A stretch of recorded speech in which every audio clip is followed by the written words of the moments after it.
สำหรับมื้อนี้เนาะข้าพเจ้าก็สิมาแนะนำเกี่ยวกับขั้นตอนการเข้าใช้งานระบบเติมเงินออนไลน์หรือระบบ VTalkUp ออนไลน์นั่นเองเนาะ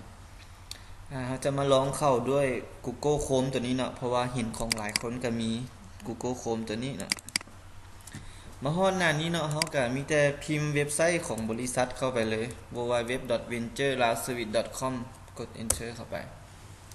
ก็จะเห็นหน้าล็อกอินตัวนี้เลยเนาะในหน้าล็อกอินนี้ก็สิมี3ห้องที่ว่าเราต้องป้อนรหัสใส่เนาะนั่นก็ห้องทำอิฐก็แม่นรหัสสมาชิกประจำตัวเนาะรหัสห้องที่2ก็แม่นรหัสพาสเวิร์ดหรือว่ารหัสผ่านนั่นแหละเนาะตัวอย่างส่วนห้องที่3แม่นให้ copy รหัส security นี่ใส่เนาะหรือว่ารหัสความปลอดภัยตัวนี้เนาะแล้วก็หลังจากนั้นเราป้อนไปแล้วเราก็มาคลิกล็อกอินเข้าไปเลย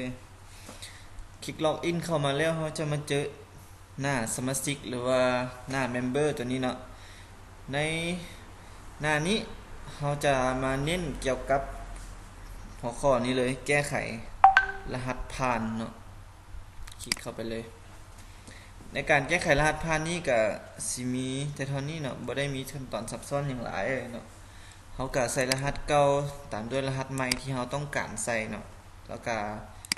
ยืนยันรหัสใหม่อีกเทื่อนึงก็มีแต่เท่านี้เนาะ3ขั้นตอนสุดท้ายก็แม่นการกดตกลงนี้แล้วรหัสก็จะถูกเปลี่ยนเป็นรหัสใหม่ทันทีเลยเนาะสำหรับหน้าสมาชิกตัวนี้เนาะก็สิมีแต่แนะนำเพียงแต่เท่านี้เพราะว่าตัวอื่นเนาะก็มีแต่เฮาเข้าไปเบิ่งได้เนาะบ่ได้ยากบ่มีหยังยากเลยเนาะสำหรับคลิปนี้ก็สิมีแต่เท่านี้นะขอขอบใจสำหรับท่านใดที่เข้ามาติดตามรับฟังเนาะ